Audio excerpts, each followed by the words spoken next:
Si Jasmine Giling Arellano ay taga-barangay Tagbaking, Chaong, Quezon.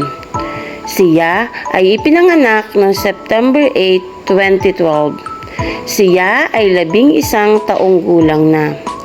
Ang kanyang mga magulang ay sina Sofio Arellano, 53 taong gulang, isang magsasaka, at ang kanyang ina ay si Marilyn Arellano, 45 taong gulang, isang may bahay. Si Jasmine ay pangsiyam sa 11 magkakapatid. Siya ay kasalukuyang nag-aaral sa Paiisa Elementary School na nasa ika-6 na baitang na. Simula pa lang ng kanyang pag-aaral ay kinakitaan na siya ng sagasig at sipag sa pag-aaral. Noong siya ay nasa kindergarten ay nakatanggap siya ng mga award na with honors, most behaved, and star reader. Nung siya ay nasa una at ikalawang baitang, siya ay nakakamit ng award na with honors. Nung nasa ikatlong baitang, siya ay achiever. Nung siya ay nasa ika-4 at ika-5 baitang, siya ay with honors. At sa kasalukuyan ay kinakikitaan siya ng sigasig sa pag-aaral.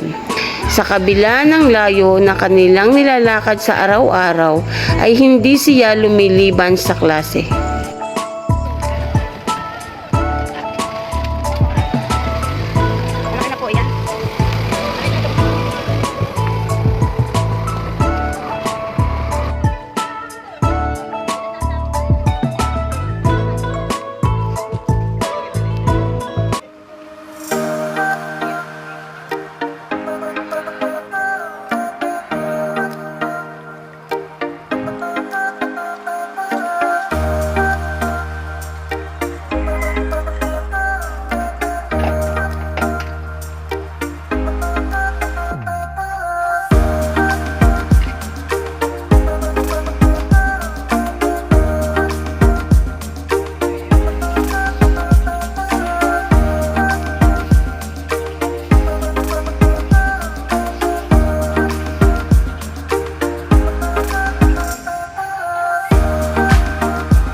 Pang-ilan po si Jasmine sa magkakapatid?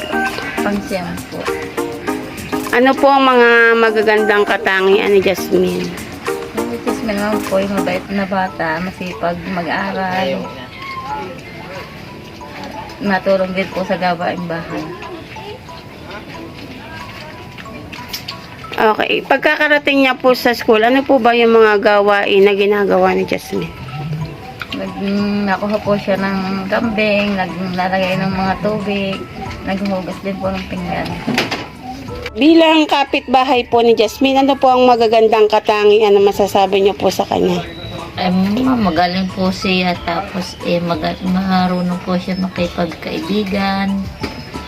Marunong po sa lahat po ng bagay. Masayahin po, tahimik lang po siya. Ang kaibigan na Jasmine, siya po ang matalik kong kaibigan. Siya po ang masayain kong kaibigan. Siya din po ang natulong po sa akin kapag hindi ko po nagagat sa mga lesson.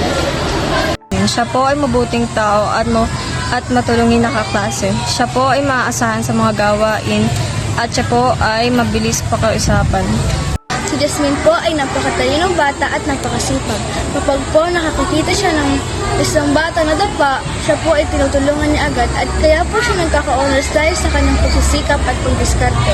Alam ko po na siya ang makakatulong sa kanyang pamilya dahil sa kanyang magandang isip at magandang puso para sa kapwa. Si Jasmine po ay magalang na bata, matalino, maasahan at mapagkakatiwalaan. Si Jasmine po ay nagsisikap at nag-aaral ng mabuti. Si Jasmine po ay naging good honors dahil po sa kanya pong pagsisikap. At alam ko pong siya po ang makakatulong sa kaniya pong pamilya. Si Jasmine Arellano po ay eskwela ko ng grade 5 nung last school year 23-24. Sa simula pa lamang ay nakikita ko ang kanyang pagiging simpleng bata. At sa likod ng pagiging simpleng bata, mababanaag mo ang payak na pamumuhay. Alam kong ang kanyang baon sa araw-araw ay hindi ganoon kasapat. May mga pagkakataon na alam ko na kulang or wala siyang baon. Pero alam ko din kung gaano siya sinusuportahan ng kanyang mga magulang. Dahil bagaman ang pera niya ay hindi sapat, meron siyang baon na tanghalian na hinahati niya at ang kalahati noon ay sa merienda niya kinakain. Siya po ay sa kabila ng lahat ay napakasikap na mag-aaral. Mahilig siyang magtanong ng mga nais niyang malaman. Napaka-responsable niya sa mga naiitoka na gawain. Siya ay leader ng isang pangkat at sinisikap niya na matupad ang lahat ng kanyang mga tungkulin. Napaka-maalalahanin sa kanyang mga kagrupo at ganoon din sa kanyang mga pinsan na nakikita ko kung paano niya inaasikaso at tinuturuan sa pag-aaral. Ganon din ang pag-alaala kapag sila'y uuwi na ng sabay-sabay.